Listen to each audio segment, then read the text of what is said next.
Dobré ráno. Dobré ráno, dámy a pánové. Vítejte na konferenci Focal Point Upcycling Cultural Heritage. Chtěli jsme tomu dát český název, ale nenašli jsme ta správná vhodná slova, která by přesně vyjadřovala to, co v té angličtině zní. Jsme moc rádi, že jste dnes dopoledne přišli a že budete součástí celodenního programu, který bude končit až v pozdějším odpoledni, kdy ještě navážeme další konferenci, ale o tom si řekneme až později. A teď jenom ještě ze slušnosti pár slov v angličtině. Dear English-speaking guests, hello, hello, nice to have you all here. There will be a short introduction in Czech. Afterwards, we'll have the two presentations in English. So if you need the headphones, just wave and someone will bring them to you, okay? Pokud budete potřebovat překlad do sluchátek, který je pro vás připravený, tak si prosím sluchátka vyzvedněte v šatně, protože po úvodních slovech, které budou v češtině, tak budou následovat dvě prezentace, které jsou v angličtině a tlumočení tedy do sluchátek, pokud to potřebujete. Ještě jednou vás tady vítáme. Konference je věnovaná kulturnímu dědictví při příležitosti Evropského roku kulturního dědictví 2018, vyhlášeného Evropským parlamentem. A připravila ho kancelář Kreativní Evropa, která má na starosti stejnojmenný program Evropské unie na podporu kulturních a kreativních odvětví. A my jsme rádi, že tady máme obě dvě vedoucí kanceláři programu Kreativní Evropa, jak média, tak kultura, Danielu Staníkovou a Evu Žákovou. Tady jsou obě dvě. Dobré ráno.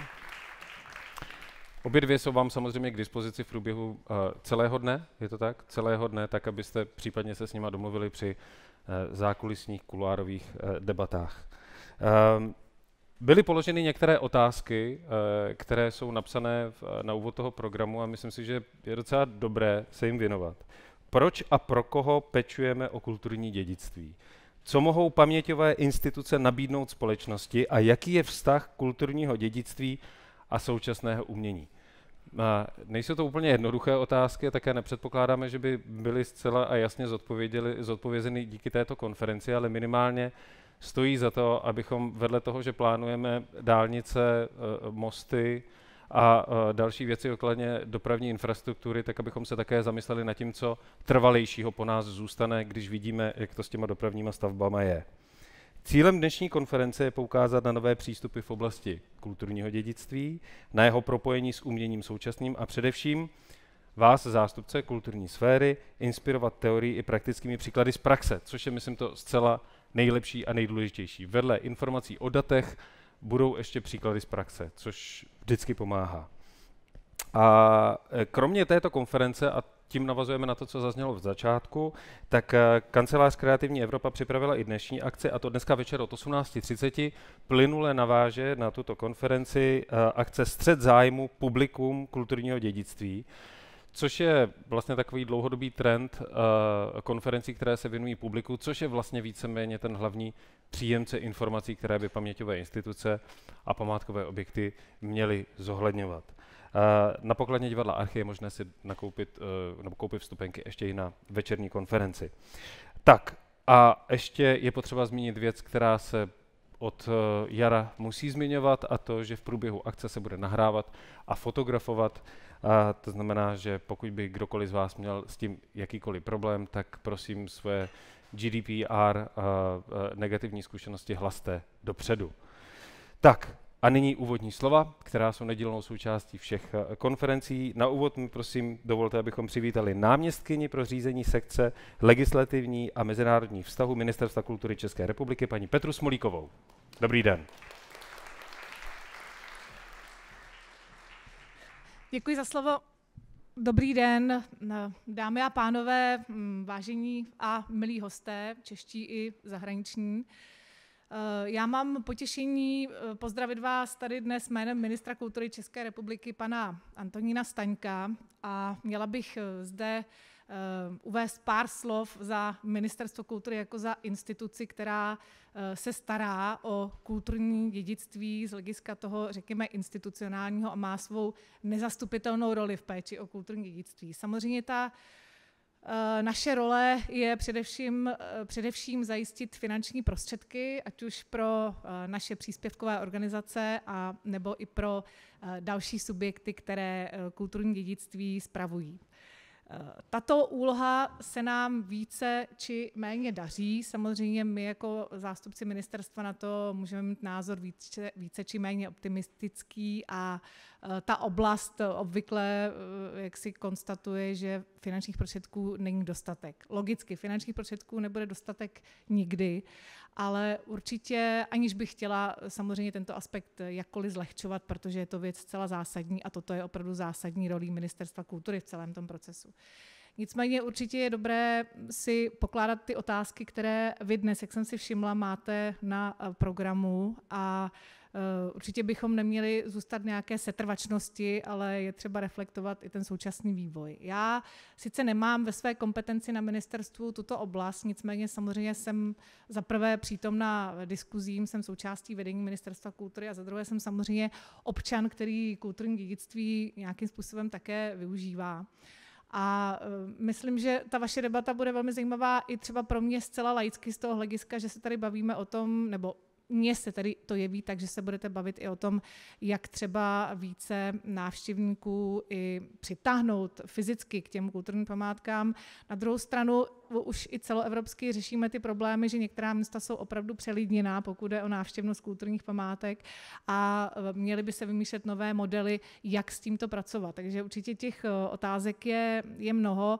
A já jsem ráda, že tady jsem v předsálí viděla mnohé z vás, se kterými se, ač, jak jsem říkala, nemám tuto agendu na starosti, průběžně setkávám, ať už je to právě z hlediska třeba legislativních počinů, anebo aktuálně z hlediska využití kulturního dědictví pro výchovu a vzdělávání, protože to teda já za sebe jako soukromá osoba, řekněme, i si myslím, že je věc zcela zásadní a určitě máme i v České republice aktuálně příklady toho, že snad se nám podaří po delší době dosáhnout určitých i formalizovaných pokroků a že teda to posuneme i na další úroveň. To bych já za sebe viděla jako velmi důležitý úkol.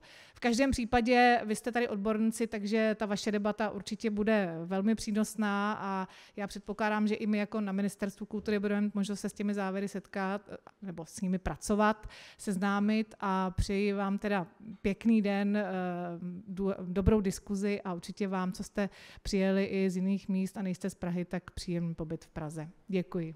Děkujeme. Petra Smolíková. Bych možná ještě paní Smolíkovou doplnil, protože chvíli jsme spolupracovali. Vedle peněz si myslím, že paměťové instituce a organizace očekávají systém. To je něco, co nám někdy v České republice pokulhává. Ale snad to bude všechno na dobré cestě. Dalším, který vás přivítá v průběhu dnešního dopoledne, tak je ředitel Národního filmového archivu, ve kterém má sídlo kancelář Kreativní Evropa Média, a tím je pan Michal Bregant.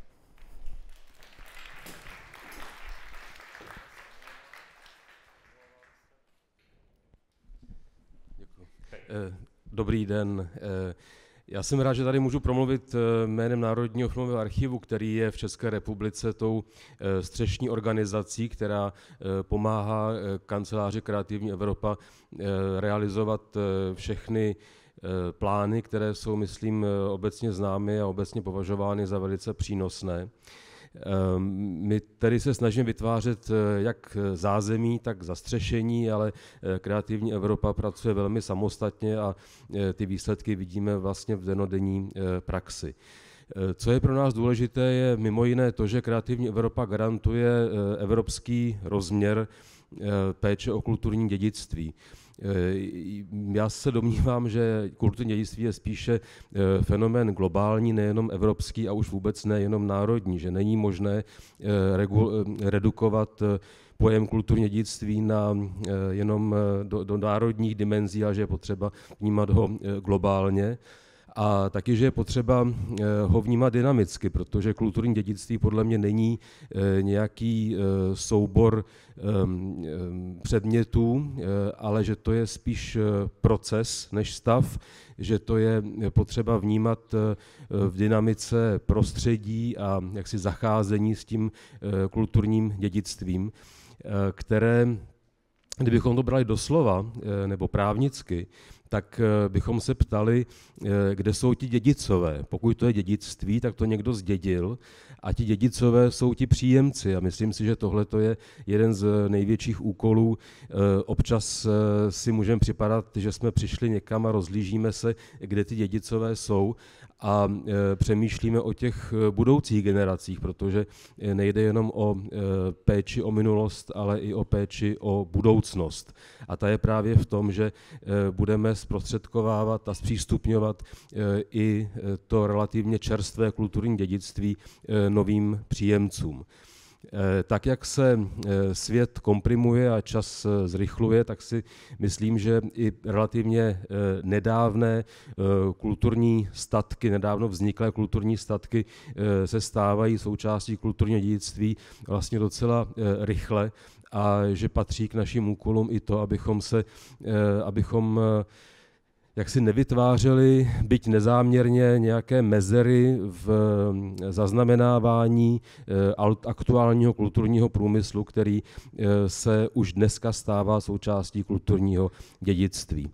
Pokud tady jsem za Národní filmový archiv, tak je potřeba říct, že filmové dědictví nebo audiovizuální dědictví je možná v těch oblastech jedno z nejnákladnějších z hlediska kvalitního uchovávání, ale tak jako je mimořádně nákladné audiovizuální díla produkovat, tak přiměřeně nákladné je také tato díla uchovávat a zpřístupňovat, protože bez zpřístupňování to uchovávání vlastně by trošku postrádalo smysl. Takže přeju vašim dnešním debatám zdar a porozumění a moc se těším na výsledky a děkuji Kreativní Evropě a všem ostatním partnerům za uspořádání této konference. Děkuji vám. Díky Michalu Bregantovi. S tím, co říkal Michal Bregant, jsem si uvědomil, že jestliže máme uchovávat to nejčerstvější kulturní dědictví, tak je otázka, jak třeba naložíme s některými posty na Facebooku a tweety, protože ty už by měly být součástí kulturního dědictví, minimálně některé. A pak by třeba mohlo vzniknout Národní muzeum sociálních médií. A jsem zvědav, jak se s tím popere Ministerstvo kultury. Další sídlo kanceláře Kreativní Evropa, tentokrát kanceláře Kultura, je v Institutu umění Divadelního ústavu. A my jsme rádi, že právě jeho ředitelku tady můžeme přivítat. Prosím, přivítejte Pavlu Petrovou. Dobrý den. Dovolte mi, abych vás ještě jednou přivítala jménem IDU, Institutu umění Divadelního ústavu, jak už bylo zmíněno především dnes v roli hostitele kanceláře Kreativní Evropy pod programu Kultura. Ale já bych zároveň této možnosti využila i pro ty z vás, kteří o nás až tolik neví, a ozřejmila, že kromě našich proexportních aktivit, výzkumných a také edukačních aktivit na čele tedy s Akademií Institutu umění, která je určena všem kulturním organizacím bez rozdílu, tedy i do oblasti kulturního dědictví, pečuje zároveň i o velmi specifickou oblast kulturního dědictví. A o oblast,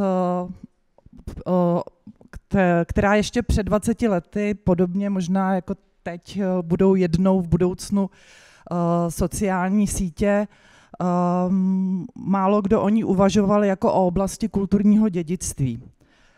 Jedná se o oblast divadla, která je na rozdíl od jiných oblastí velmi pomíjivá, ale přesto právě proto význam jeho uchování je velmi významný. Naší úlohou je tedy nejen řádně pečovat o sbírky a fondy, mezi které řadíme scénografické návrhy a dokumentaci, divadelní fotografii, ale i plakáty nebo programy divadel, ale také maximální možnou mírou a vhodnou formou zpřístupňovat. V současné chvíli již tedy umíme digitalizovat a zpracovat paměť Českého divadla. Známe postupy a metody zpracování tak, aby data byla uchována ve strukturované digitální podobě a umíme také vytvářet metadata, vhodná pro další využití. Nyní jsme již ve fázi, že kromě zpřístupnění v podobě tradičních výstav nebo naší virtuální badatelny hledáme nové cesty a možnosti zpřístupňování. Z tohoto důvodu jsme se také stali partnery v projektu, který zastřešuje za spolupráce Open Society Fund Ministerstvo vnitra České republiky pod názvem Otevřená data ve státní správě.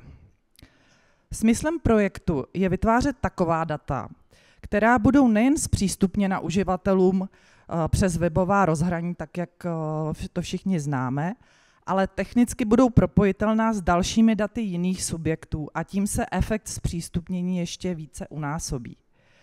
V letošním roce jsme takto uvolnili na 50 000 záznamů o divadelních inscenacích po roce 1945 a já právě proto využívám této příležitosti, abych vás vyzvala, připojte se k nám s otevřenými daty i vy z dalších kulturních institucí a pokud budete mít nějaké další dotazy, tak jsme vám k dispozici.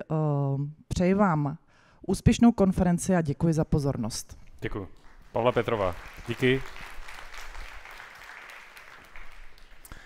To těžení open dat, nejenom tedy bitcoinu, ale těžení open dat si myslím, že je obrovská budoucnost, protože se ukazuje, že spoustu subjektů, ať už institucionalizovaných, anebo jenom tak amatérských, dokáže krásným způsobem zpracovávat data, která třeba národní instituce nebo i ty paměťové nedokážou. Takže pokud propojení open dat bude opravdu probíhat v takovém tempu, jakom bychom si všichni představovali, tak se možná potom dočkáme zcela nečekaných nejenom datových souborů, ale třeba i virtuálních výstav, které by mohly mít úplně jiný pohled než ten běžný kurátorský. Teď ale vám nabídneme také úplně jiný pohled na, řekněme, budoucnost, a to od někoho, kdo je ročník 1993. Tento mladý muž, který si už stoupá, ale nerozumí jedinému slovu, které teď říkám, takže můžu říct vlastně cokoliv, protože nemá sluchátka, tak je z Institutu v Rakousku, což je institut budoucnosti. To znamená, že je takovým prognostikem, se kterýma v této republice my nemáme úplně nejlepší zkušenost, alespoň minimálně, když ty pánové zestárnou, ale on je zatím mladý, velmi perspektivní a dynamický. A zajímavé na něm je to, že se zabývá tématem, on se vlastně víceméně zajímá sám o sebe, protože se zabývá tématem společenské změny a zkoumá, co bude následovat po generaci X, Y a Z. Jestli se už v těch jednotlivých generacích nevyznáte, tak nejste sami, ale on nám to třeba představí. Prosím, přivítejte Tristana Horxe. Hi, Tristan. I'm sure it was very nice what you just said. Yeah, huh? I was really very kind on you. All right, I'm so glad. All right, I hope my English is understandable and not too quick. I will do my very best. I'm also sure what he said about me was very nice. I had a translator down there, so I'm aware. Can we get my presentation on? Lovely.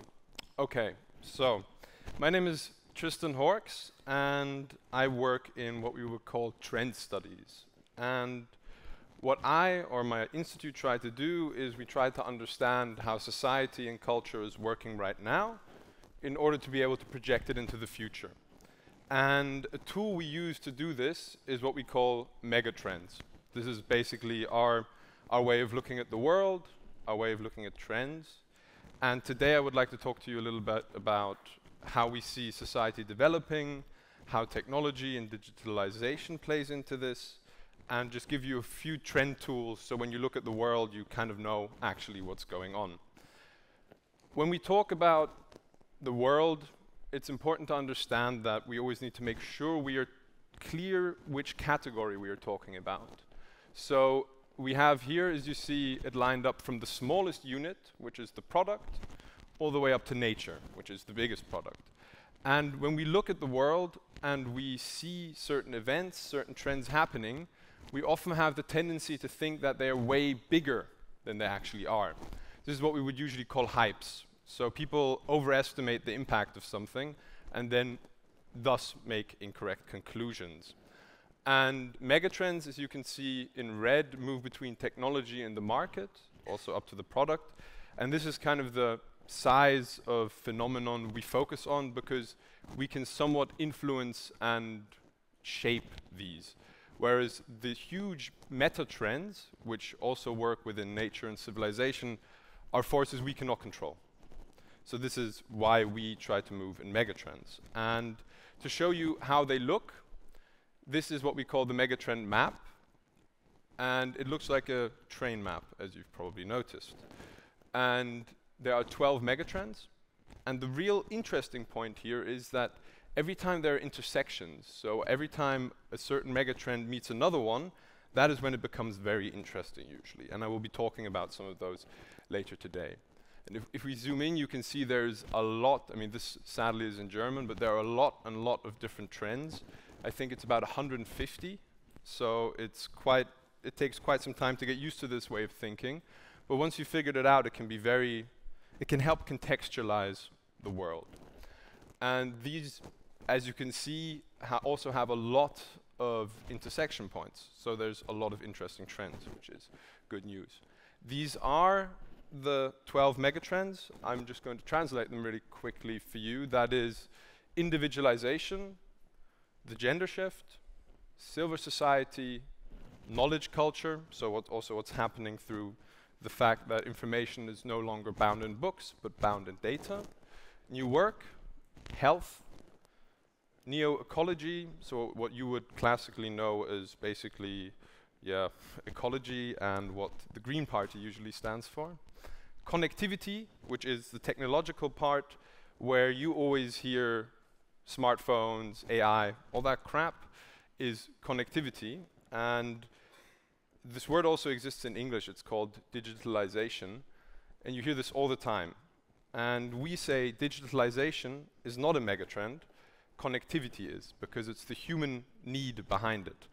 Digitalization is just the technology behind it. And then we have globalization, urbanization, mobility, and our newest megatrend that joined us in the year 2015 is called security, which is actually quite surprising because, as you will see later, we live in the securest times ever. Another interesting tool to understand when we look at trends and how the world develops is this model that we call the lazy eight. I'll just quickly translate these to you, but basically at the top, on the circle, at the very top right, is the crisis. This applies to basically any system, be it political, business, ecological. This is how system theory works. And as you can see, without going too much into detail, it is a loop. It always returns back to a phase of innovation, power, ideas, all the way through the controlling phases. And this is just important when we look at phenomena happening in this world, that the crisis is just a transformation of the system. It's not the end of the world, it is just the transformation of a system. The megatrends I would like to talk to you about today especially are connectivity and mobility. Those two are everywhere and don't require much explaining. Then individualization, which is the fact that we all have the ability to and all now do live ever more individualized lives. And then we have also very important to understand where society is going, the so-called silver society. So the fact that old people aren't just old and useless, but actually A, potential consumers, and B, active members of society. It's quite important to understand. Another very important tool if you're looking at the world around you is that every trend has a counter trend or a recourse trend. So every time something moves in one direction, there will be a pushback. You see this politically, economically, and so on. And when these two forces fight for long enough, usually you will come to what we call a synthesis, so the mixture of both. And I'll give you a very quick example. You know that vegan is very in right now. You've probably heard a little bit more about it than you wish. And what's the counter trend? Well, it's very simple. It's beef, right? Now, we've got the trend and the counter trend. What is the synthesis of both of them, is what we call in Germany, and I'm sure you have these here too, flexitarians. So people who are aware of the benefits of both, try to eat more on the green side, but if they eat meat, they eat proper good meat. And as you can see, these are just a few of these trend terminologies that we have. They are always paradox, because they always are created from a trend and a counter-trend. So glocalization, for instance, I'll be talking about that more later, is the mixture of the global and the local. They're not fighting against each other, they're actually can be combined. Same, we have down aging, which I will be talking about, or co-opetition, also paradox, freemium, equally paradox, and one of my favorite is real digital, because everyone always just thinks everything becomes more digital, but the real or the analog is also playing a big role nowadays. A trend to understand the demographic shift today and the societal developments is what we call down aging. This is the fact that we have noticed that every generation, the older generation becomes on average, in the way they live, 7.4 years younger. So basically a 60-year-old from back in the day behaves like a 54-year-old or 53-year-old. And I can prove this to you. This is how a 40-year-old couple looked in 1940, which is, I mean, it's not the most flattering picture, but it proves my point. And this is how they look today. And this is just constantly continuing. And this is why we came to a model that we called, instead of biographies, which are very linear and very simple and work in this old logic, you live, you work, you die, to multiographies, which are way more complex ways to look at this. And a very helpful way to understand why we are developing towards this is if we look at how household structures have changed over the years, which just means in which living constellations do you live.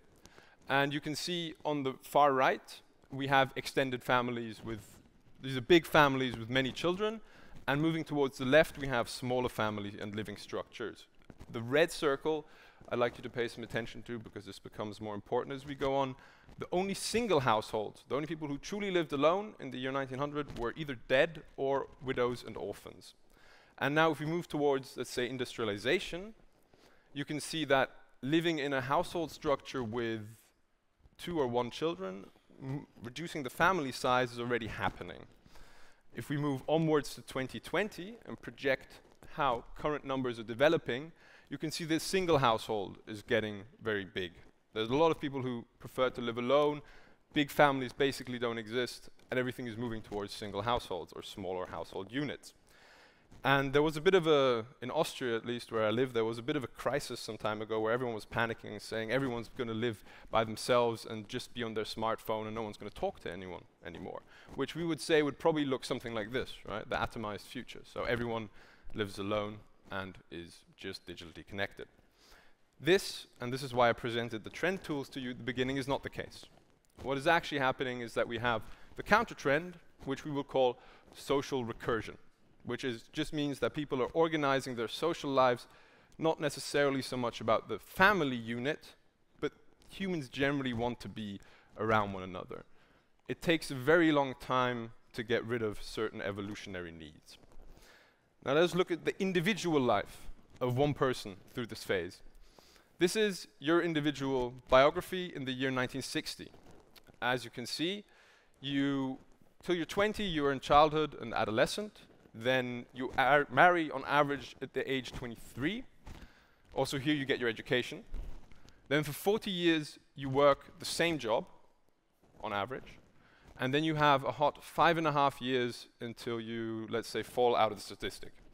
And that is quite, it's a bit cynical, but this has changed, okay? Life phases nowadays actually look like this. And they're becoming even more complex. This is just the model we're working with now, which is what we call the 7-phase model. As you can see, we move all the way from childhood up to wisdom. I think we can agree that is a good way to move, especially because wisdom is a value that is actually quite surpasses time. And what has also changed is the way people want to get educated and how they want to work. This is no longer the logic as I described before, where till you're 20 you work, and then for 40 years you have the same job and only this job. Nowadays, people will and want to get educated and work at the same time, sometimes take some time off, get educated, and so on. And what has also changed, if you think about the slide before, you had 40 years of marriage as well, is how people go into relationships. This has obviously changed as well. Patchwork families and so on are becoming more important. This beautiful model has been put into a stairway, because as said, I think we can agree that we want to get from childhood all the way up to wisdom, at least most of us. And as I mentioned before, if you want to change, you need a crisis to transform. And back in the day, in the previous 1960 model we had, you had one crisis usually, and you all know this is the so-called midlife crisis. And the good news is that now you have way more crises to pick from, and I will show you a few of those. What is also important to know is if you refuse this crisis in your life's development, then you stay in this phase. And you know people who are like this. You know people who are stuck in puberty because they're regressive, or people who cannot make it from autonomy, so just living alone, to actually having a functioning relationship because they're basically idiots or drunk. This is all possible. I know people like this. I'm excluding myself. And then you also, of course, have factors that are outside of your individual control. So just dying early or being bitter. Why am I telling you this? We took this as a model and designed what we in German call the so-called Lebensstile, which are lifestyles. And we went to a big numbers institute in Germany and applied this knowledge and asked them to differentiate for us the different types of living that exist, the different types of moral structures, value structures, and so on. Because what annoyed me a lot was that when people talked about certain generations, they always just put them in a box, like Gen X is this way, Gen Y is this way, Gen Z is this way. And through the megatrend individualization, we figure out this is actually not the case. People are extremely differentiated within their lifestyles. And what's nice to see is that the way we did it is your lifestyle is defined from the ages of 14 to 35, so it's a very long period of time. So it's not just those kids and their dumb smartphones. And another good thing about this model is that we didn't just say, okay, this is the younger generations and they're very differentiated, but also the older generations are individuals and are individualized. And this is on the one hand important if you're trying to understand society, and of course now, as I come from a business background, for our customers it's usually important to understand that their target group isn't only on the left, on the younger side, but also there are old consumers who are individual and have individual needs. This is about how many people on average there are in Germany. These numbers may apply or change depending on country. And down here, as I promised, are all of your crises that you can pick from. So this is a solid, I think, 20 crises. So second marriage, sabbatical, having children, all of it. It's all in here. I'd like to introduce you very briefly just to a few of these different lifestyles, just so you get a picture for how we do this. This is what we call the digital creative. This is the archetype of when I work for marketing companies. They basically think that all people my age are like this. Drone flying, super digital people. And then we also have the so-called party hopper, which is the hedonistic lifestyle, which is actually more like me, I would believe, which is not so digital, even though he has a selfie stick, but more about fulfilling your own wishes and just living a very hedonistic lifestyle. And then on the other hand, we have, in the older spectrum, we have what we call the golden mentor, which is a person who has managed to get to the phase of wisdom, as we discussed before. And then we also have someone who became bitter along the way and didn't make it, which is what we call the, in German, Nervösbürger. Also, the genders here are absolutely not representative in my experience. Nervösbürger, or as we also call them, grey zombies, which is a way more effective way to capture what we're actually talking about. So the general question when we were looking at society here was, do consistent generations exist anymore? Are they homogeneous enough to actually work within the X, Y, and Z models? And the central problem that we basically figured out is that consistent generations are only created in times of extreme crisis. And now people will argue, well, your generation, my generation, is the generation of 9/11. Which, yes, is true. That was a catastrophe, a global catastrophe. But for instance, the generation after the Second World War, they were extremely homogeneous. Because as tragic as both of these events were, I think we can agree that the Second World War was somewhat more devastating than 9/11, however terrible both were. And this is why throughout time, as the crises have become less and less and less, the generations have become more and more and more individualized. And that's important to understand when we go into the logic of where we will end up. So as said, the megatrend individualization leads to bigger differences within an age cohort than between them, which makes the whole basically you Gen X kids, you Gen Y kids, oh, those guys are baby boomers, a little more difficult. But the further back you go, the more homogeneous they are. The further we come to our time, the more differentiated they are. If you do not feel like remembering any of what I said, do remember this sentence, which is that this is the central difference between the younger generation and the older generations, and the bridge to a certain extent that we have to create is that the younger generation, or let's start with the older generations actually. In the past, they were born with very collective or collectivist identities and had to rebel to get their individuality. The generation of my parents, for instance, my father was a hippie and my mother was a punk. So they rebelled quite a bit. And as you can see, my rebellion isn't going so well. Whereas nowadays, you are already born extremely individualized and are actually looking for community. That is a central change in the logic of society, actually. Now, why do we always have the problem that everyone is saying the world is getting worse and worse and worse? Or at least we have this perceived problem that the world is getting worse and worse. And one of the central problems, I think, why younger generations feel, for instance, quite disenfranchised by the political apparatus of the world is the fact that the world they grow up in and grew up in is nothing compared to the world that they hear about all the time, from media, news shows, and so on. This is a dilemma I think most of you can relate to. And the answer to this is what we call the global ignorance test. So this is a test made by Hans Rosling, who has the biggest big data institute in the world, in Sweden. He's been through BBC and everything preaching his messages. I work together with his son on a few of these questions, and what they do is they just retrieve the data from the world, all different institutions, and compile it in order to understand what is actually happening. For instance, he told me, the son, before Obama went to become the president, I mean, he'd already been voted in, he went to these guys and said, hey, can you just give me a quick reality check before we actually start governing? And the global ignorance test we usually do on stages throughout Germany. So some of these questions are tailored towards the stupidity of some German audiences. But it is so that we ask very simple, fundamental questions about how the world is developing. And for instance, one classical question is, how high is global life expectancy? When you ask this in Germany, you get answers between 50 and 60, sometimes even 45, okay?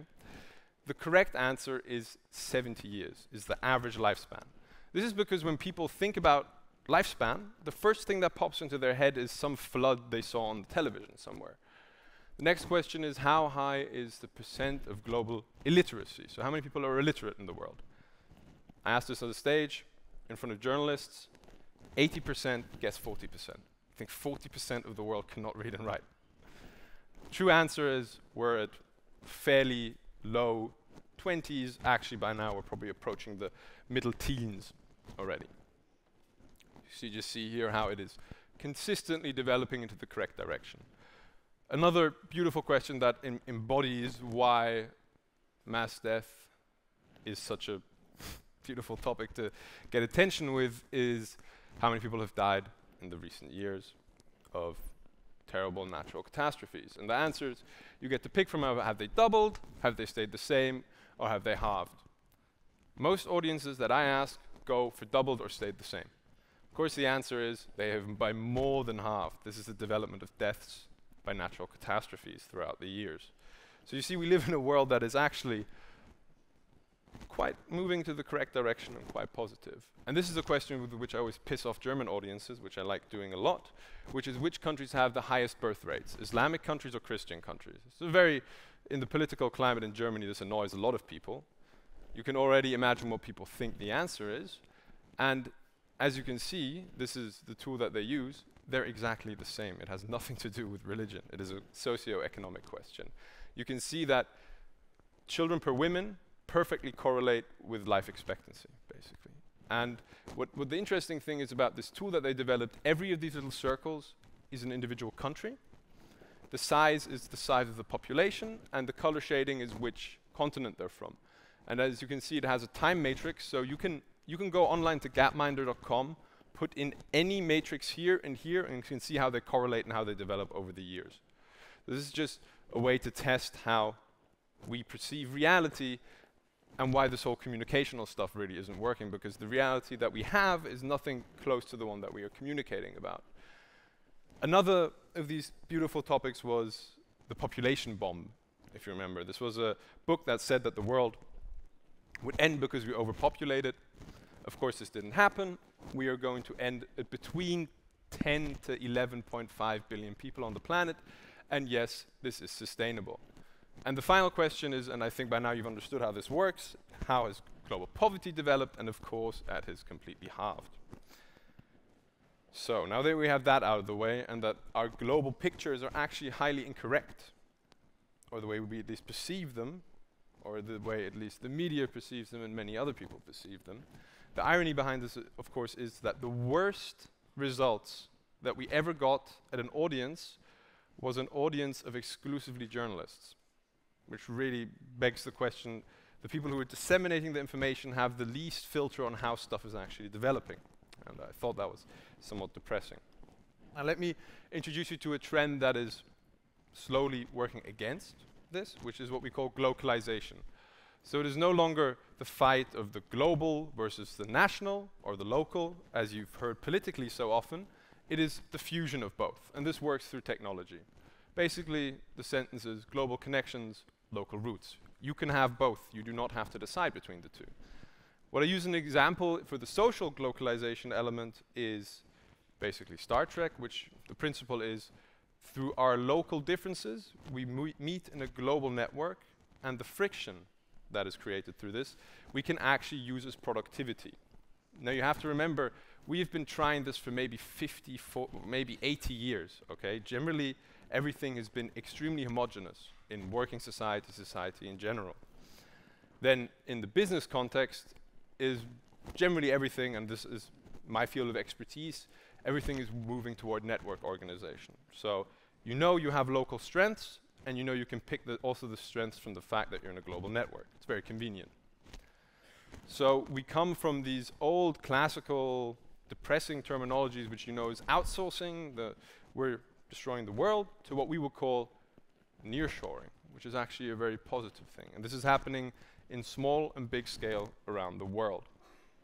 Another theory behind this is, and this is quite important to understand how society will be in the future, is that the new organizational matrix nowadays will more and more become cities and not nations, because nations aren't actually very local, whereas cities are. And you can see this through organizations such as the Global Parliament of Mayors. This is where mayors from all over the world meet in a global network to discuss global issues through local thinking. And this is the way we have to perceive the world as a whole, not always in dichotomies, but in syntheses. Now, a final topic I would like to talk to you about, which is something you've probably heard all the time, is digital loneliness. So the fact that we are becoming more and more connected, but we are using the ability to actually communicate. This is basically what has happened on Facebook, where we maybe somewhat naively thought we just throw everyone into one little basket, or a very big basket, and they'll figure it out. This wasn't entirely true. I will give you a short picture reel to understand, to visualize what we sort of lost, or where we didn't quite think far enough. This is an Italian city which name I cannot pronounce, and there are 400 inhabitants, and 80% of them are 60 plus, so what you would call quite a grey village.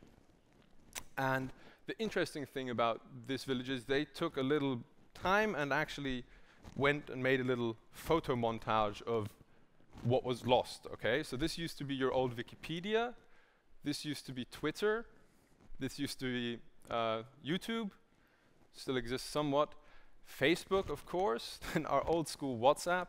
The next is actually my favorite, which is WeTransfer. That is quite quite retro if you ask me. And then of course you have your good old email, and in the evening you can Google with some beers.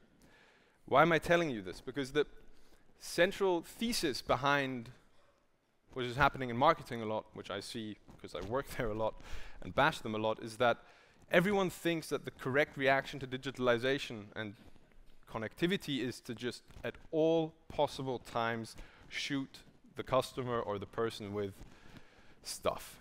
Doesn't matter what, advertisement, this, that, boom, you just constantly hit him and he'll buy something or he'll pay attention to something, okay?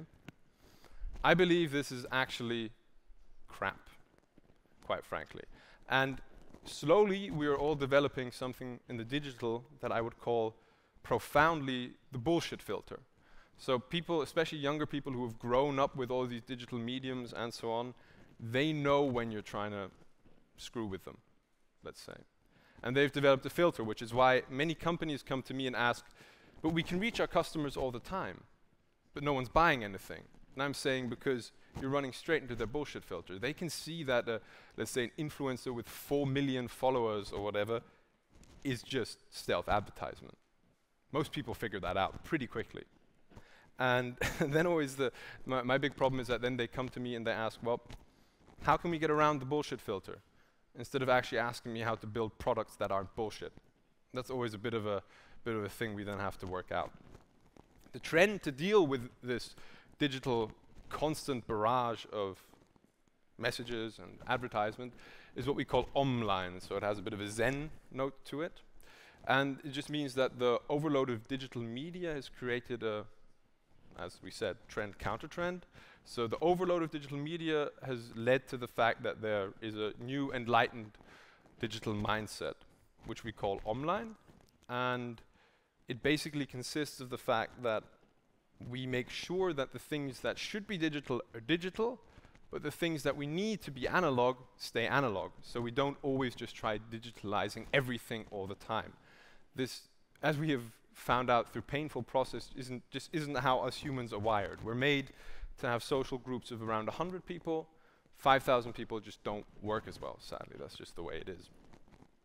The central message of the digital crisis of nowadays is that the internet solves connecting people, but not the relationships between them.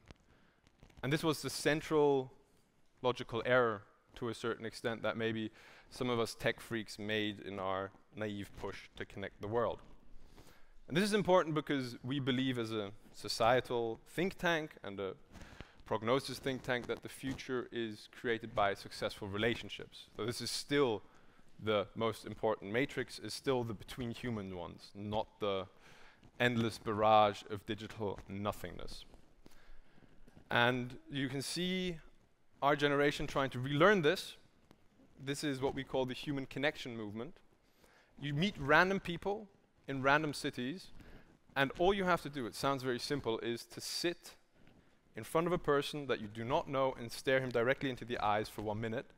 And I tried it, and it's terrible. It feels absolutely terrible. But they have a very correct question here, which is, where has the human connection gone? And as I can assure you, every trend has a counter trend, and we are moving towards a more actually humanly connected society, even with technology. Thank you very much.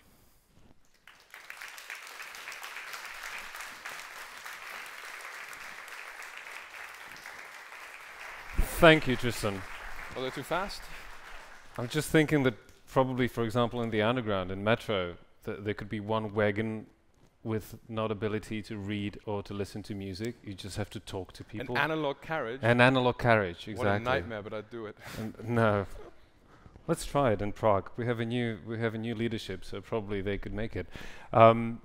Měli byste nějakou otázku? Pokud máte, tak se prosím přihlašte. Já akorát vaši otázku budu muset zopakovat ještě nahlas, aby to slyšeli naši tlumočníci.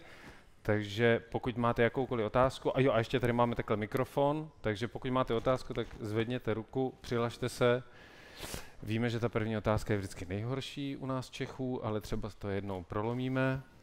A vypadá to, že jsme to zatím neprolomili, tak já tu jednu otázku položím nejdřív. Tristan, they're shy again.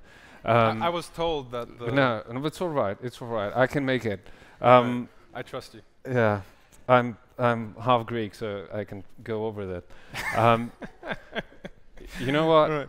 Tell me, you were talking a lot about marketing connections that you have, but are there any cultural institutions that come to you or to the Institute and ask about how to work with this information and with the data? Because the cultural institutions sometimes are a bit slower than corporates. Which isn't always a bad thing. Yeah, it isn't, but I believe you don't always have to be, as said now with the digital topic, always be super digitalized. Like cultural institutions have the benefit of somewhat being a little bit more relaxed and slower when coming to things, and then maybe only adapting things that actually make sense.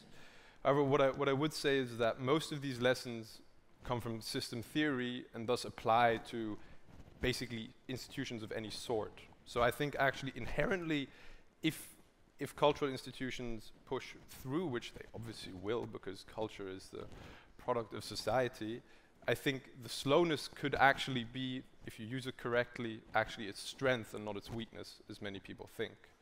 I don't think you need to, as a cultural institution, now follow the lessons of Amazon, for instance, which happens that people always see, hey, these big successful institutions are super digitalized, we should follow them. I don't necessarily know if that's always the case. So maybe what you perceive as your weakness is actually your strength. I don't feel it's like a weakness sometimes. If you're like 15 years behind, sometimes it is a weakness. 15 years is a little rough. Yeah, but still. So do you?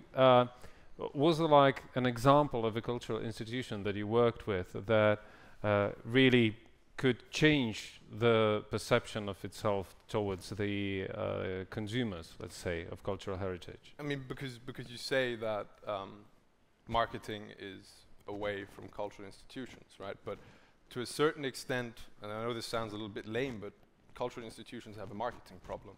Right?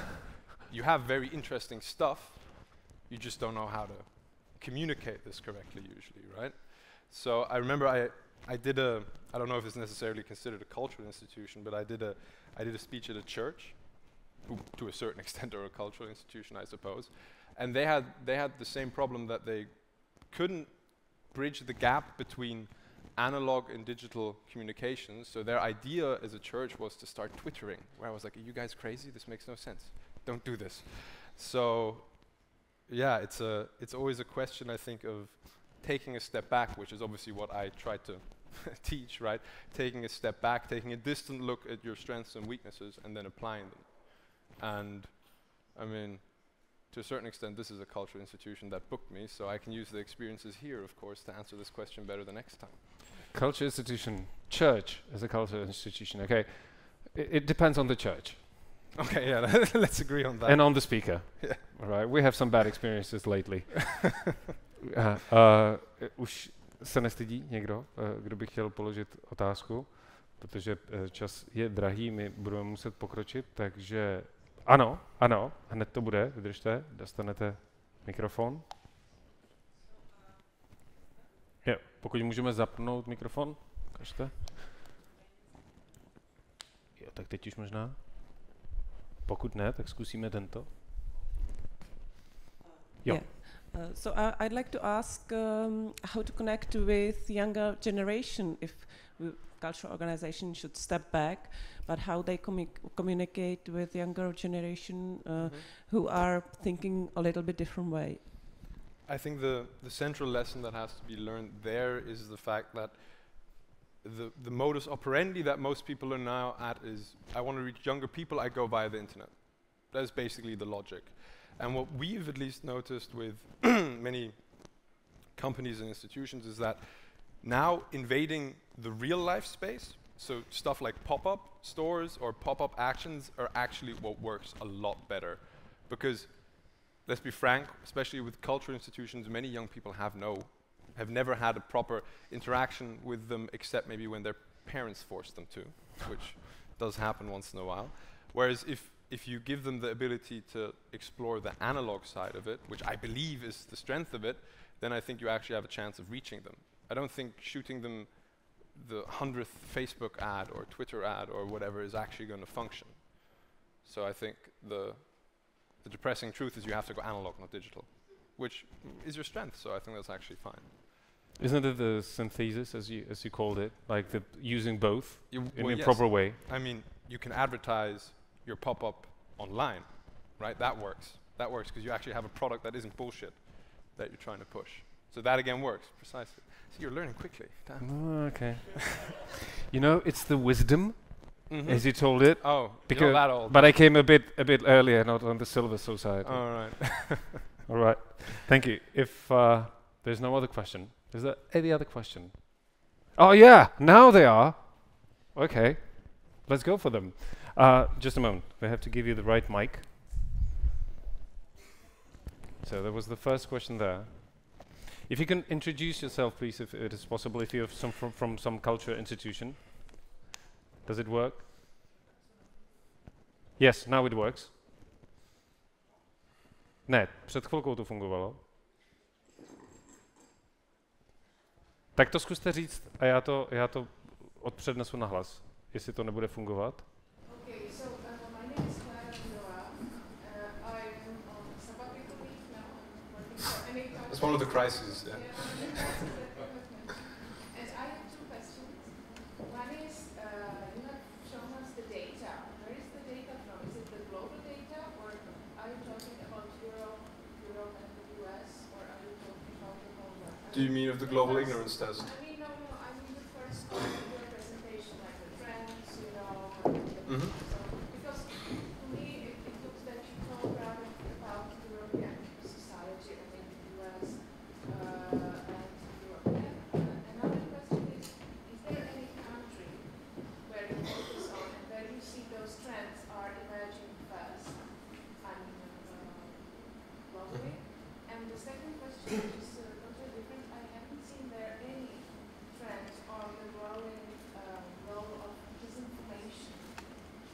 Is it a phenomenon that you are looking at and could you explore a bit more on it? Tristan, sorry, I just have to repeat, if I remember everything. So, it's again, it comes with the wisdom. Or forgetfulness. Yeah, Alzheimer. So, first of all, Clara is on sabbatical now, so as Tristan said, one of the crises. The question goes for where does the data come from? Mhm. Is some of them, because some of them were presented where they are from.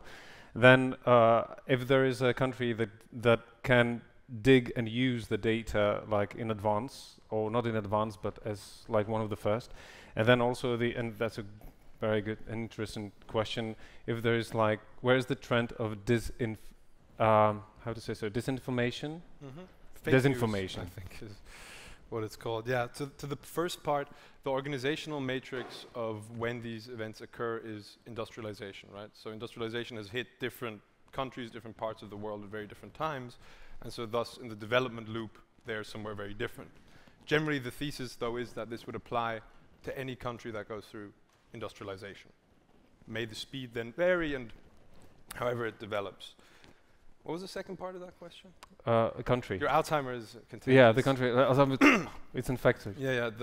The numbers that we pull is because I work in this sphere mainly. Is most of them apply like the really specific numbers, which aren't theories or theses, apply to Germany, Switzerland, and Austria, basically, because these are the spheres that I work in. But you can rest assured that many of these principles, in one way or another, of course, apply to other countries, Especially for us. I mean, you're our neighbors. Come on, you're right between the two. You'll be just like it. With the question to fake news or let's say disinformation, what I tried doing with the global ignorance test to a certain extent is to show you that we have the data, right? We know how everything is actually developing, so it's actually, findable.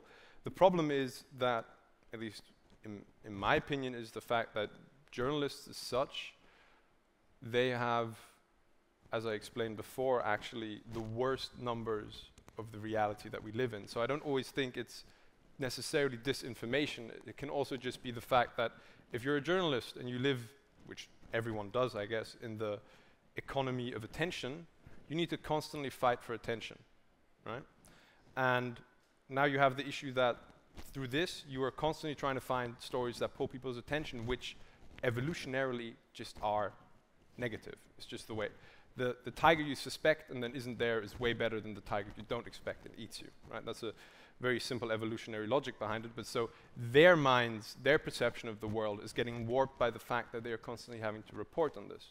This is the one side, and the other side is, of course, that information as such has been democratized globally, but we're trying to control it with local institutions and local apparatuses, and of course this, to a certain extent, isn't working.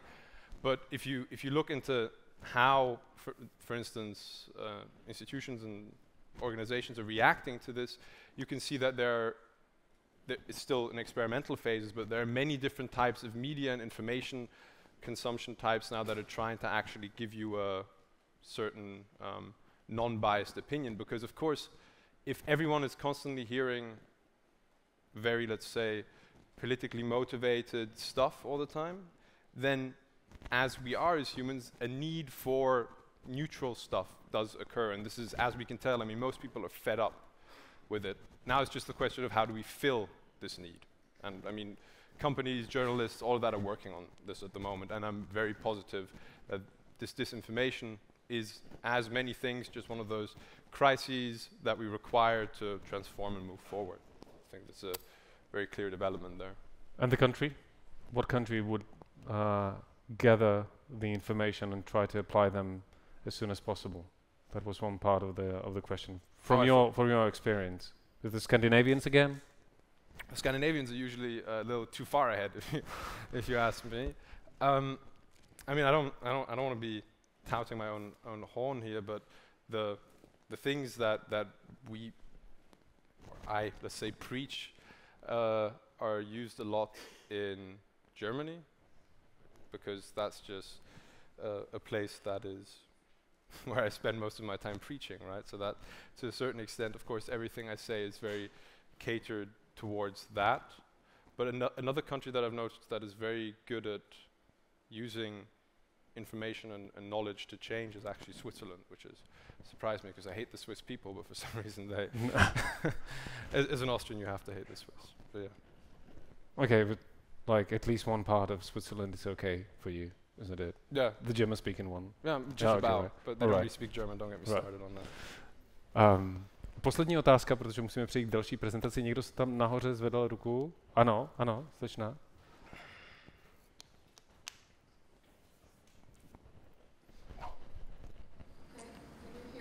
Yep. Okay, my name is Linda Kovářová. I work in two fields of study. First is as a cultural and social anthropologist in mostly regional development projects, and then as a urban historian at university. And the megatrends you were speaking about were very interesting, and I would really probably agree with most of them. The only thing was that, from my experience, they are applied only for the urban society to me. If I compare it to the rural regions where we work, it's not really what I experience there. So I wanted to ask about the data, where you took it from. Is it from mostly the urban spaces and the society living in big cities, or did you also work with rural areas and regions and societies, and where? I mean, we recently just published 2 studies, and there's also a topic that I go around talking about the development between rural and urban, and that again this dichotomy thinking is incorrect, because the processes that we are measuring is that there's a certain extent of urbanization that is happening in the countryside, in the rural area, and there's a certain element of re-ruralization that's happening in urban areas. So, for instance, things like urban farming, community living, and so on. These are values and processes that are actually very rural and that are finding their way into the urban area. So I don't always know if it's correct to always think in dichotomies when it comes to that, because that always, somewhat blocks our view. However, you are, of course, correct that many of the lifestyle megatrends are predominantly found and started in urban cities. I mean, it is just agreed that urban environments, due to the density of brains and humans, just have very high creativity and productivity. That's just sadly the way things are. And of course, I mean, what is it by now? I guess on average it's like 60% of people live in urban areas now. We're going to end up at probably like 75%. So of course, many of the social and big changes happen in cities. That's just the reality of it. But again, I don't think it's correct to always think against them versus us, because I talk, for instance, one topic I talk about is this, and another one I talk about is mobility. And if you talk to mobility providers about rural and city areas, they think these are two completely divided areas. You need mobility concepts for the one and for the other, and it's also not correct. Because I also think that rural areas have certain benefits that you can never regain in the city. So I'm not entirely sure if that answers your question. I guess the answer is yes, the numbers are predominantly more from urban areas because more trends happen in urban areas. Tristan, thank you very much. Thank you very much. Good luck, and thank you.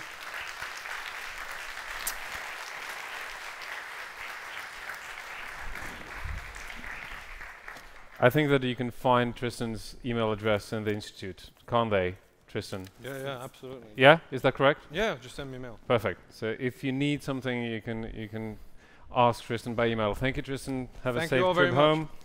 And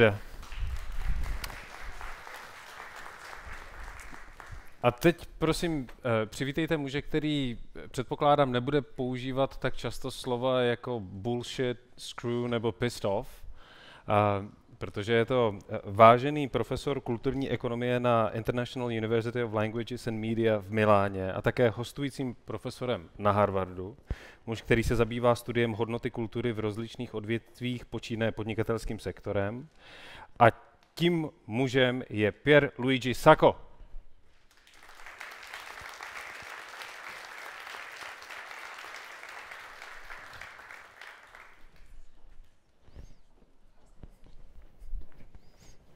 Hello. Good morning. Hi, good morning. Thank you very much. So, what I'll try to do now is to focus a bit more on the specific issue of heritage, how heritage fits into still a long-term view, but in particular also in terms of what we can expect for the future, exactly what are the societal challenges that heritage is on one side raising today, because there are some challenges that come from heritage, and also some other challenges in which heritage is more a resource to tackle them in a different way. So, let's start from understanding how today the production of value, societal, social and economic value through culture has evolved through the ages, and in particular, what are the most important regimes of cultural production that define how we actually address cultural policy issues. You know, one of the big problems that we have is the fact that generally we speak about culture. Does culture, for example, produce economic value or not? Or is culture something that can be industrially organized, or has it be subsidized? The problem is that these issues cannot be put at that level. They are too general. It's very important that we focus on the specific regimes of production of social and economic value. And starting from that, we can ask the proper questions, we can design the proper policies, and so on and so forth. So, basically, we have three different regimes today in which culture can produce in different ways social and economic value. They have historically developed in different moments, but now they are coexisting. This makes, from the cultural point of view, our age particularly interesting, because we really have different options. The point is how we use these options, and how these options can cooperate in reaching certain types of goals. So the most historically established regime of cultural production is patronage. So patronage has emerged, well, basically the story that we are telling is being told from the point of view of the West. We're not considering the East, not because it's not important, it's as important and sometimes even more important historically. For example, it came earlier. But, of course, now, for brevity, we take a perspective that is basically Western focused. So patronage was emerging in the classical age, first in classical Greece in a preliminary form and in full-fledged in Rome. And then it has evolved, we will see it briefly, in many different sub-regimes. But the most important things of heritage is that, of patronage, is that patronage is a regime in which you basically have the idea that culture is about spiritual cultivation. There is this higher goal that has to do with human development that is associated to culture, and there are, in particular, some specific persons that enable you to access culture, and these are the patrons, and the artists that have this special quality of producing meaning, experiences that can be enjoyed by an audience. That is basically in a sort of a top-down perspective in which you have the artist and the patron at the top, and then you have the audience that is there to appreciate. In particular, there is one critical passage that today has become so important. For a very long time, patrons have been individuals. So, for example, if we consider the classical patronage model of ancient Rome, we have people like mecenas, so people who actually paid their own money to support specific artists because they liked those artists, like in the case of Mecenas and Virgilius, for example. And also in the Renaissance, in the Italian Renaissance, for example, where we have a particularly advanced model of patronage called strategic patronage, again, we have individuals. We have people like Lorenzo de' Medici. But the point is that with the birth of modern nation states, patronage becomes a state affair, because states are big, and by being so big, they are also very complex. And even if there is still a king, the king is less and less in the position to focus on commissioning culture.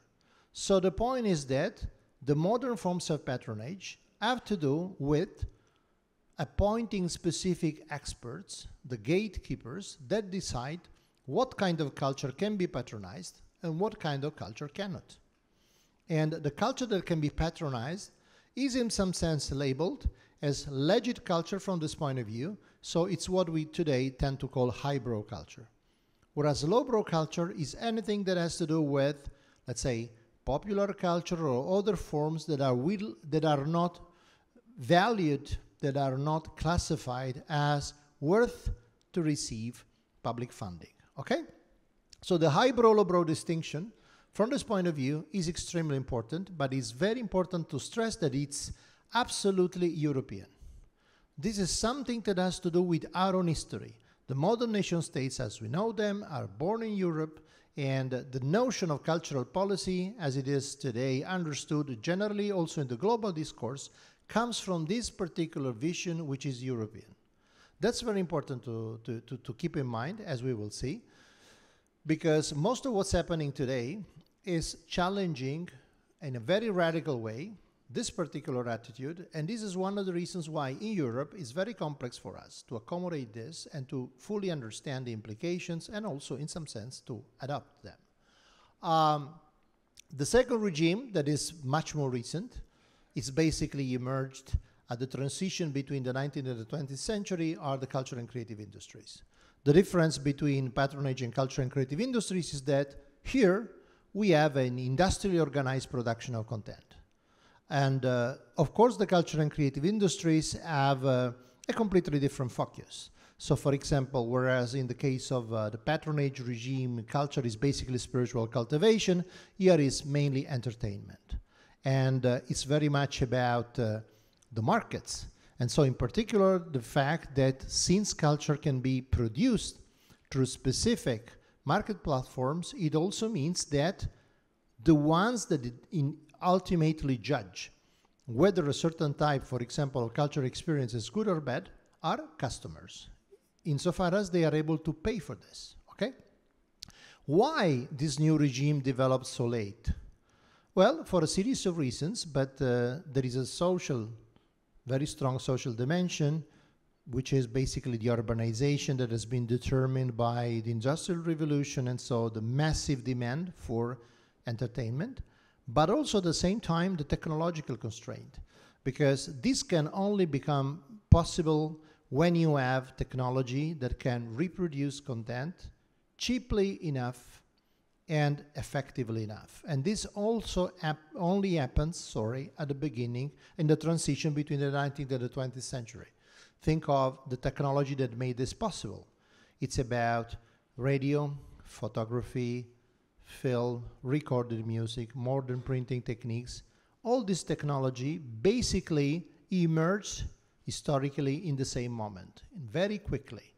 And at the same time, again, however, it's not the technology that determines the birth of the new regime, but is the social demand that makes the technology relevant to respond to needs that were already clear, like, for example, having some mass entertainment, okay?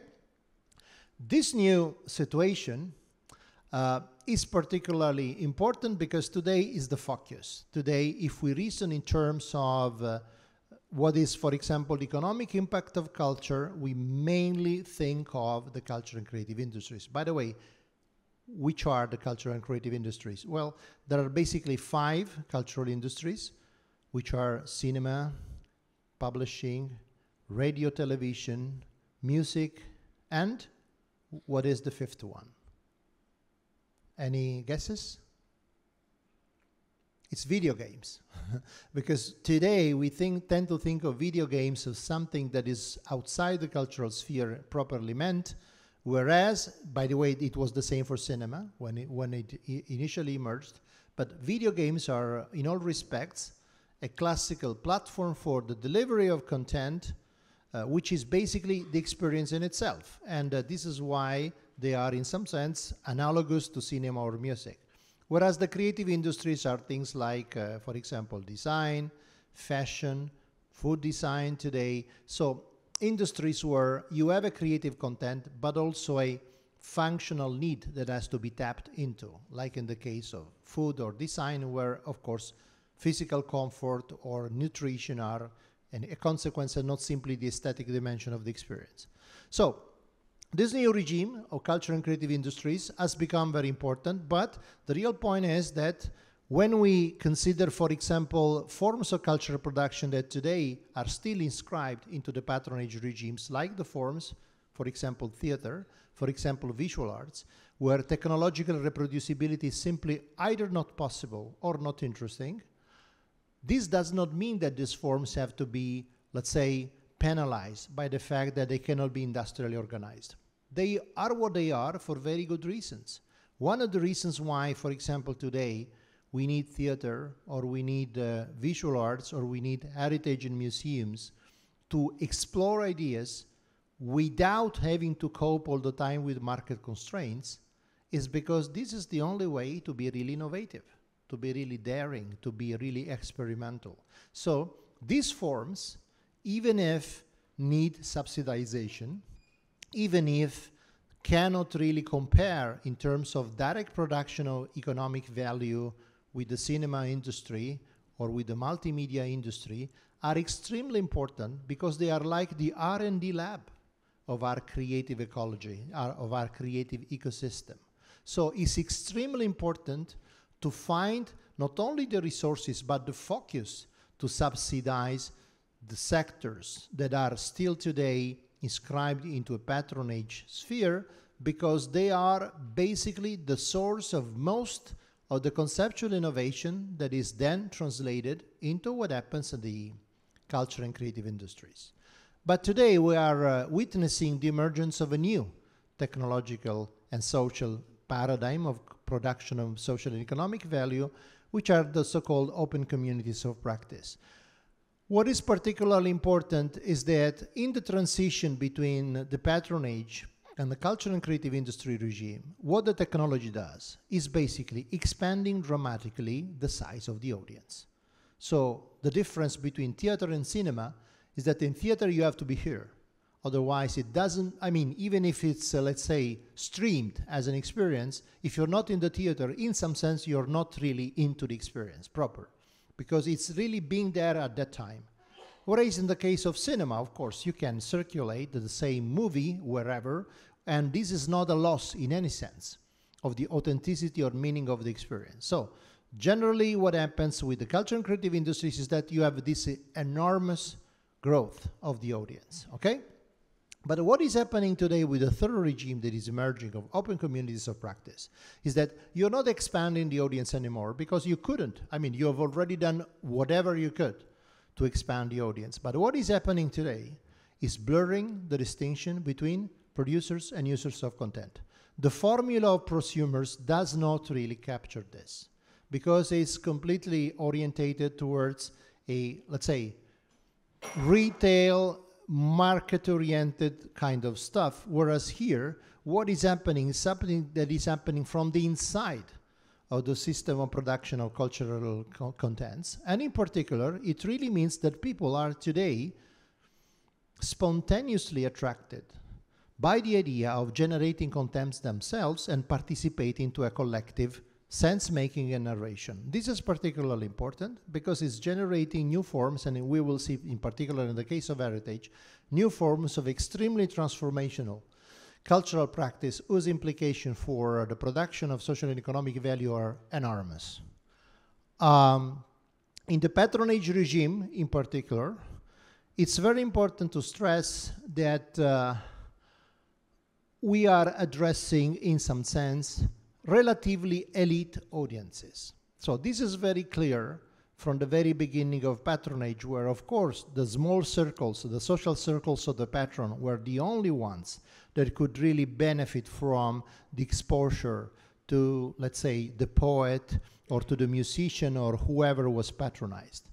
And even when in the later formulations we arrived at a more or less universal form of patronage, like in public policy today, this stigma remains.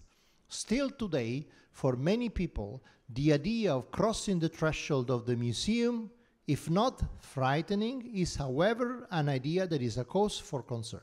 And this is particularly true for the most marginalized and disenfranchised communities. So if we reason simply in terms of the patronage model, we still have to face the usual problem that we all know of inviting people into the institution. For example, today a very, let's say, very popular formula is that of audience development.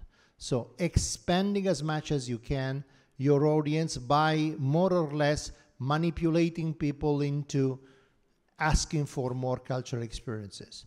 This kind of perspective, seen from the point of view of what is happening today with the emergence of the later regimes, and in particular open communities of practice, is really a myopical way to look at the problem. Because the real problem is that today the audience as we know it does not exist anymore. The point is that there are communities of people who are spontaneously enabled to produce content. And the only way to really engage people is to create conditions in which people can seamlessly switch from situations in which they access content that they like and situations in which they produce contents. This means that the role of artists, the role of cultural institutions is dramatically reshaped by this. Not in terms of downplaying it. I'm not saying that now theaters or museums are less useful because, for example, it can be a smart move to, let's say, to move to the public space rather than trying to invite people into the institution all the time. But what I'm really saying is that by rethinking the role and by expanding the possibilities that are unleashed by the fact that everybody wants to participate actively today to cultural experiences, the role of the museum, the role of the institution, the role of the artist or the cultural professional is tremendously magnified in terms of its potential impact. But the point is that we have to be flexible enough to renegotiate how this role is actually interacting with the other roles of the people that want to have their own part, their own role themselves actively into the process of creation of content. So in the traditional patronage model, the museum or the theater are basically temples of knowledge. So again, it's like the church. You have to enter the space and there are certain types of rituals, and if you do not abide by the rituals in some sense, you're not behaving properly. Okay? And this is why so many people are still today intimidated by the idea of museums. And it's natural, it's not a limitation of the museum. It's absolutely legitimate that it's like this. This is how museums have been thought, and they have developed in the golden era of the development of museums in Europe. At the same time, it's very important that in this particular kind of model, the economic dimension is a disturbance. So ideally, the museum would like to function as if the economy did not matter. Unfortunately, it does, and then you have to find ways to cope with this and to finance sustainability strategies for the museum to be able to pursue its mission. But its mission has very little to do with economics in the first place.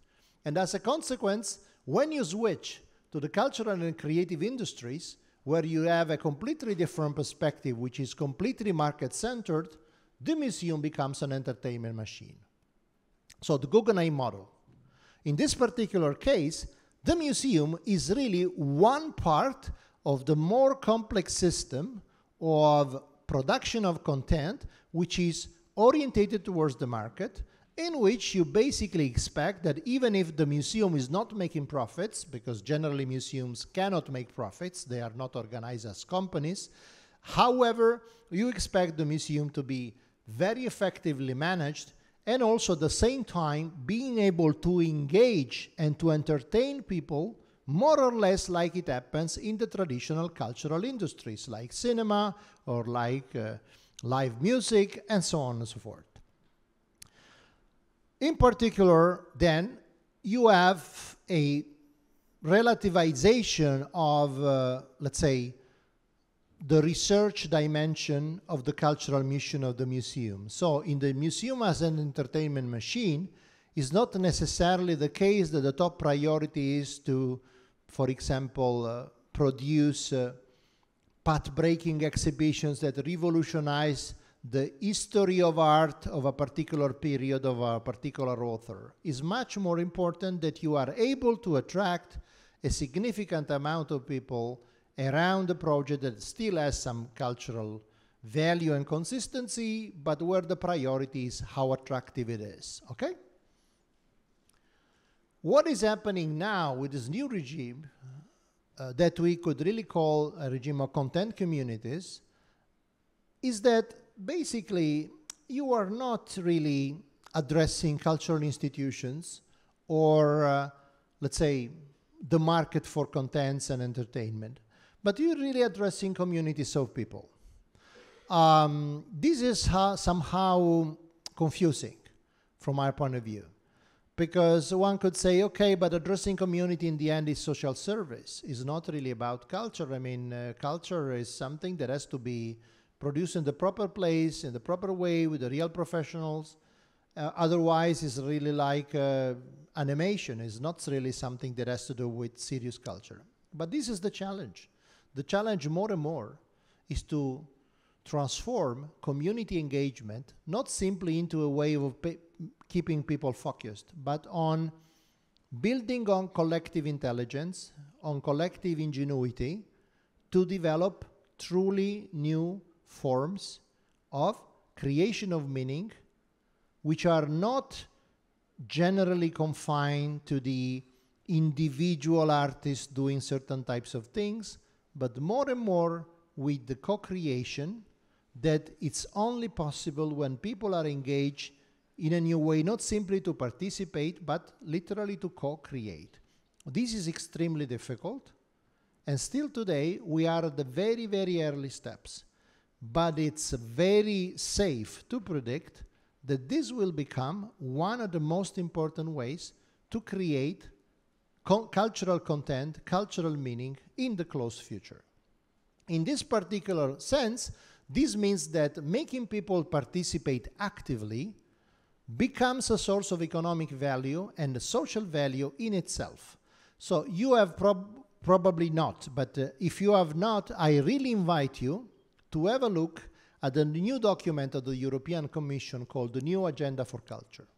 In the new agenda, you will find a very short and bold statement that makes of this agenda probably the most advanced document of cultural policy in the world today, because it states very clearly that 3 pillars of future development of cultural policies in Europe will be the relationship between cultural participation, health and well-being, cultural participation and social cohesion, and cultural participation and innovation.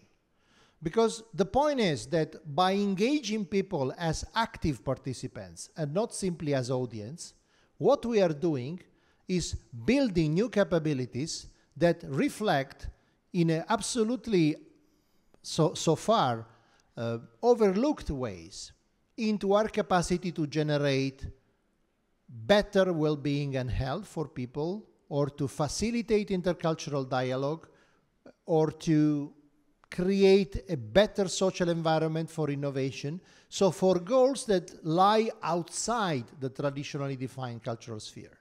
So the real point that is emerging today has to do with the power of participation as something that generates value, but not through the usual channels. Think, for example, of the relationship between culture and well-being.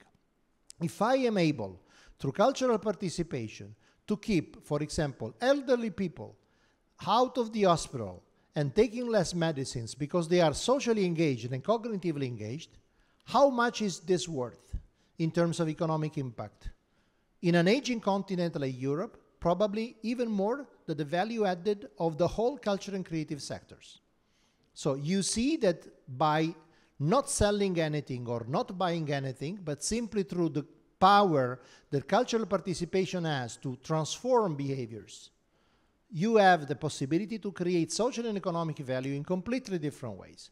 So the point is how this reflects into heritage. First of all, in terms of museums, is more and more, and theaters and all institutions, is more and more about participative platforms. So we don't need specialized places which are the only ones through which we can access cultural content. When the modern museum was created, the possibility of people to travel and to look at artworks was very limited.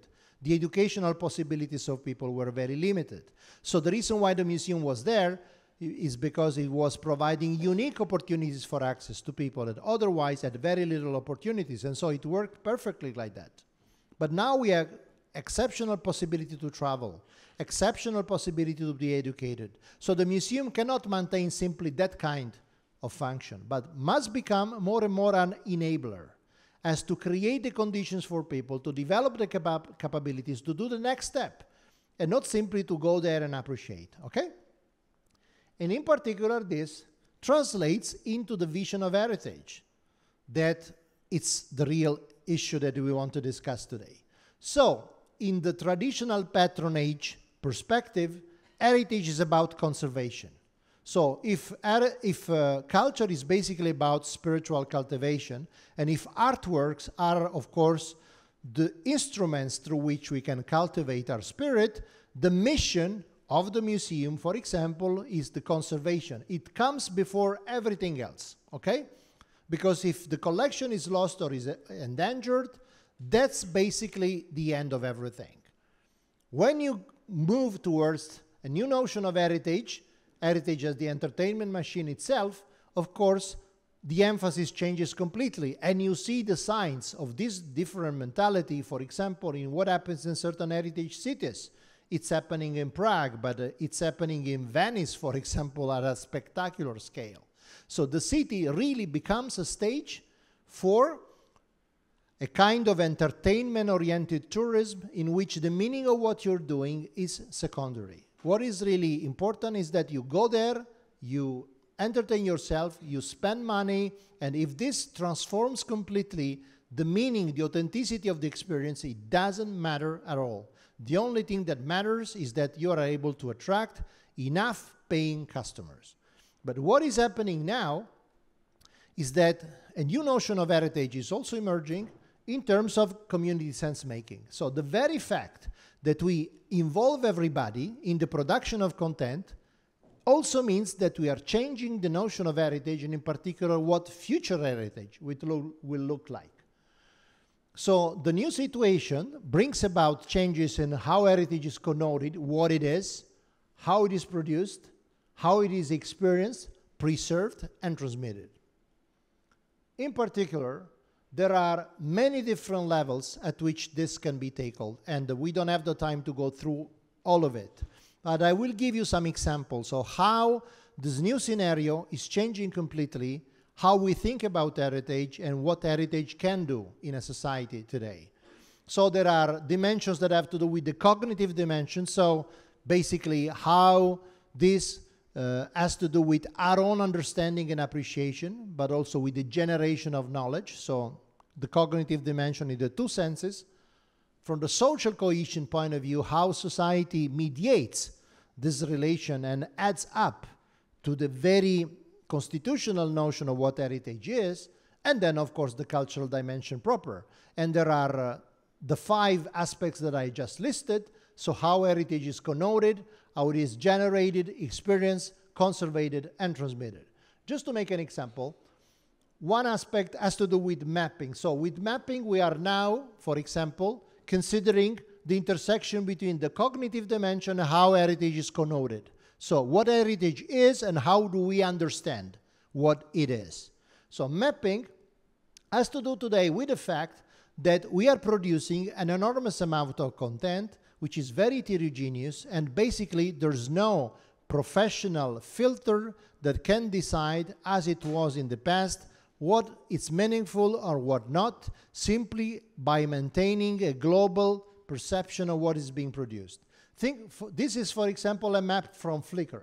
So it's just the spatial distribution of images that are posted on Flickr on 1 year. So you see that the geography is extremely complex. We are accustomed, for example, in Europe, to consider as relatively limited, small number of places that are the places in which most of the interesting cultural activity is concentrated. This is not happening anymore in terms of geography, but this is not also happening in terms of volume.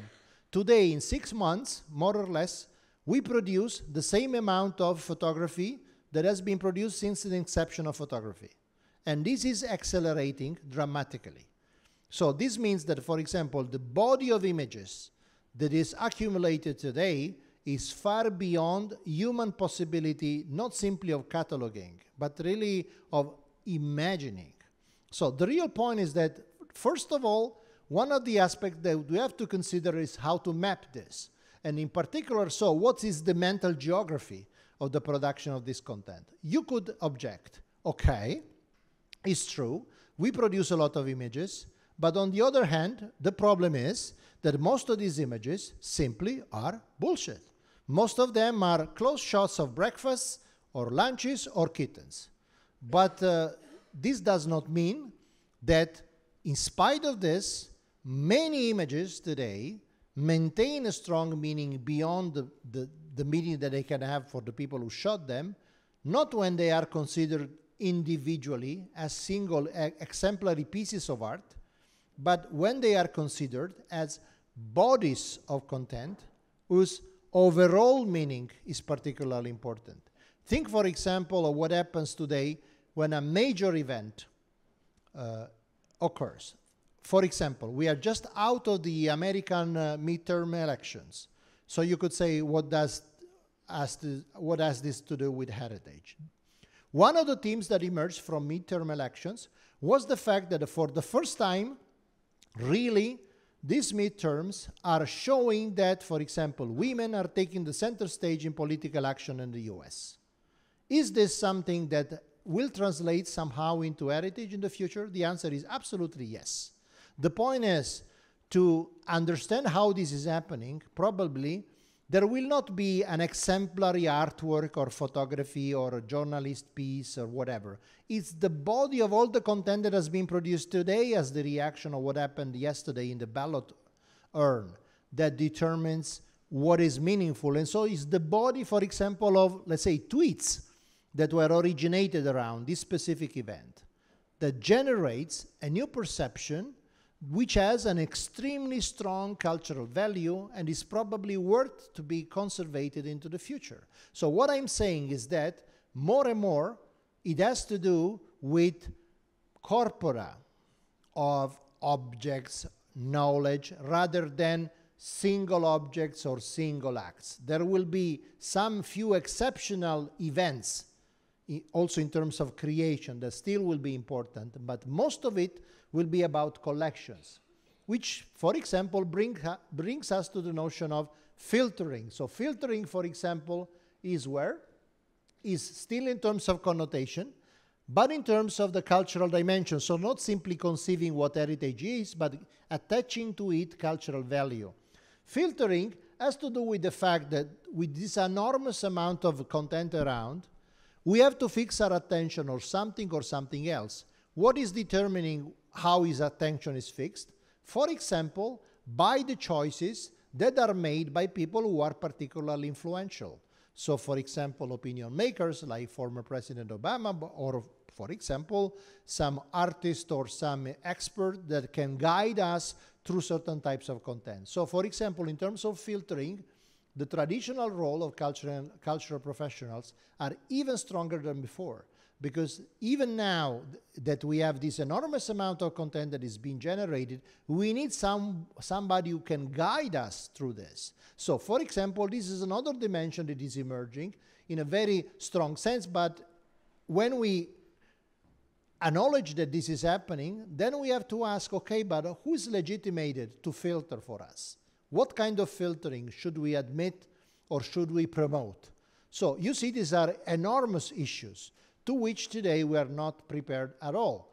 Another issue is indexing. When you have this enormous, and just to give you again an idea of where we are. In the case of indexing, now we are thinking of conservation from the cultural point of view. So in terms of indexing, the problem is how we can sort out all these things that we are generating. And what we need from this point of view is especially metadata. So metadata are, in some sense, the essence of future heritage, even beyond the traditional notion of what we attach to heritage in terms of single bits of information or objects. Because it's through metadata that we can really navigate and organize this particularly complex body. And so metadata are a crucial dimension of the heritage of the future. So what I'm saying, and just then quickly going to the conclusion, what I'm saying is that our relationship with heritage, through the fact that we are entering this phase of massive participation, which is active and no longer passive, really means that heritage becomes a collective responsibility. Our capacity to maintain and generate new heritage has to do with the collective capabilities of the community. It's not simply something that can be stored from the past. So I come from a place like Italy, in which we are particularly proud of our past, and we think in terms of heritage, in terms of saying, okay, we have had, let's say, Michelangelo and Leonardo, and here is the stock of what they have done. This kind of attitude in the future will be impossible, because if I am not able to actively preserve this enormous amount of past ingenuity and creativity and add up to this, in some sense, everything gets lost very quickly. And this really means that in the future, our ability to be heritage societies will be our ability to build the capabilities to make of heritage something meaningful for us today, and not simply a repository of exemplary gestures or artworks from the past. This is an example of what can happen, for example, in terms of response, when you consider the consequences of, for example, the well-being consequences of experience of heritage. So the function that I call responding. What you see here is a very difficult to read map of all the variables and the relationship between all the variables that have been measured in a very simple experience of an heritage visit, of a visit to an heritage site by a small number, 100 volunteers, that were shown a particular piece of heritage, which is a sanctuary in Italy, which has the biggest frescoed vault, which has an elliptical form, and this is close to Turin. And by the way, now this particular building has become for a while, has become the center of a controversy, because it's the place where the last Italian king, Vittorio Emanuele III, was buried recently. So the interesting thing in this case was that we showed to these volunteers this vault by doing, however, two things before and after. measuring their level of psychological well-being and measuring their level of salivary cortisol. So a biomarker which measures stress. And by the way, salivary cortisol varies across the day in a predictable way. So we were able basically to do this, to see how this experience changed the level of psychological well-being of people and how this experience changed the level of salivary cortisol. And we found a few interesting things. One of the things was that on average, a simple experience of visit, properly prepared and contextualized, has a very strong effect on psychological well-being. People feel much better after the visit. And even more interestingly, the level of salivary cortisol dropped much beyond what could be expected by the simple circadian variation, so the physiological variation of the levels throughout the day. If you think of how how cortisol and, how stress more fundamentally is regulating today our susceptibility towards so many different illnesses, we really understand how important can be that we can make meaningful experiences through heritage that, for example, affect in such a powerful and simple way our stress response. So the interesting thing was that this is true, but it was also mediated by some characteristics. So first of all, it turned out that my level of cultural practice, so how often I access cultural experiences independently of this, influences my reaction. So the more I am familiar with culture, the more this particular experience improves my well-being perception and makes my anti-stress response more powerful. And another important thing was, for example, gender. So there are different responses from this, from the male point of view or female point of view, and even the correspondence between educational level and religious orientation. Just to give you an idea, when you are religious but well-educated, since this place was ambiguously both a sanctuary and a museum, so if you are religious and well-educated, it works. But if you are religious but not well-educated, it doesn't work. And the reason is that since you are mainly religious but with a low level of education, a cultural experience that is not framed as religious can be seen as a threat to your religious convictions, and so you are more refractory. So you respond less.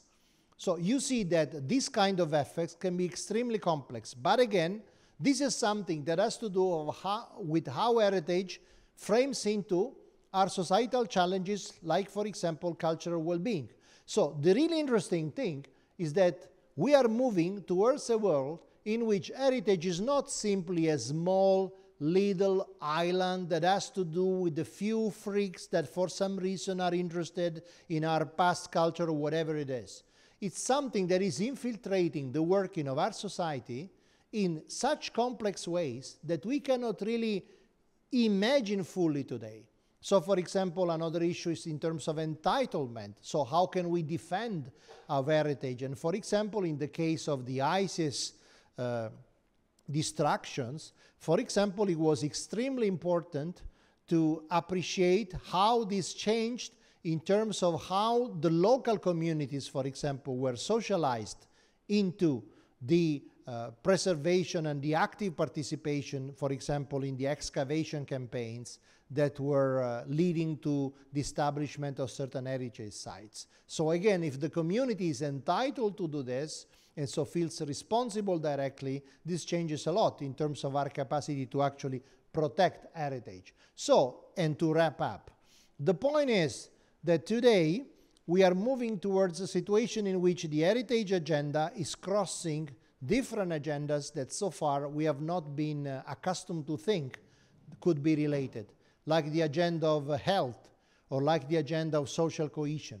The point is that this is happening, and so this is on one side creating enormous opportunities, but also on the other side creating enormous problems, because really the heritage community, heritage experts, policymakers have to rethink completely our strategies from the educational point of view, the professional development point of view, and of course everything that has to do with conservation, promotion, economic sustainability. What I want to say to conclude is that in this particular respect, Europe today is at the forefront of innovation. What the new Agenda for Culture says is that basically Europe is committing to experimenting with this for the next few years in a radical way.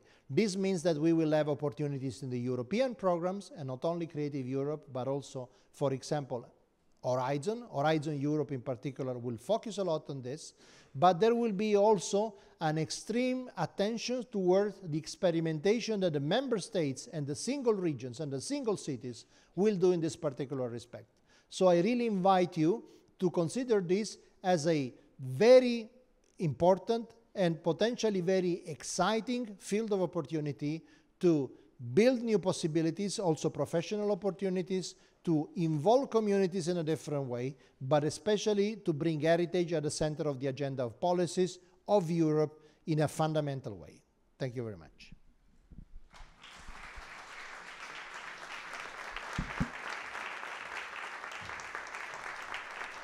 Thank you very much. We are going to try if there's a question that we could answer now. If there is any question that I can answer. So if there's not, there is one. Perfect. If you can give you the mic. Thanks a lot. Thanks a lot for your speech. My name is Lucia Vobořilová and I'm an educator on maternity leave. And I would like to ask you whether there is any European institution which you would show as an example of a 3.0 museum. Yes, there are many examples. One I am particularly affectionate to because it's really, tapping into this new world of opportunities. For example, the Rijksmuseum in Amsterdam. One program of the Rijksmuseum has been that of sharing their collection of masterpieces in digital, high-quality digital resolution for free release, but not simply to enjoy it on your desktop or cell phone or whatever it is, but to be free to change and manipulate it in every way you want. So it's really, here is our collection, use this collection to generate new content. We are not treasuring our collection like generally it happens. We are not, let's say, suspicious towards what you could do with our precious collection. We are really confident that sharing this with the community will generate a new wave, not necessarily of masterpieces, because the notion of masterpiece itself is part of the patronage regime, but more and more that this will generate new interest, new involvement, and new opportunities related to our collection, and this is all that matters. So I think this is a simple but very poignant example of what I mean. This is a very good example. We have to pay, just for your information, we have to pay for the weather data that the state collects. I see. We have to pay for them. I know. So that's, of course, an issue. The real point is also making institutions aware of how important it is not to reason in terms of, let's say, the immediate cash return that certain things can have. And this is also a consequence of this obsession for economic impact. I am an economist myself, so I know how much emphasis is placed on this. But it's absolutely myopic. The fact that cashing in a small sum simply to say, okay, the collection has generated this, but blocking this kind of active use that can be made is absolutely losing in terms of cost-benefit ratio. So I think it's economically rational to give out everything you can to foster and to encourage active use by people. If that's all, Pier Luigi Sacco, thank you very much for your coming. Thank you.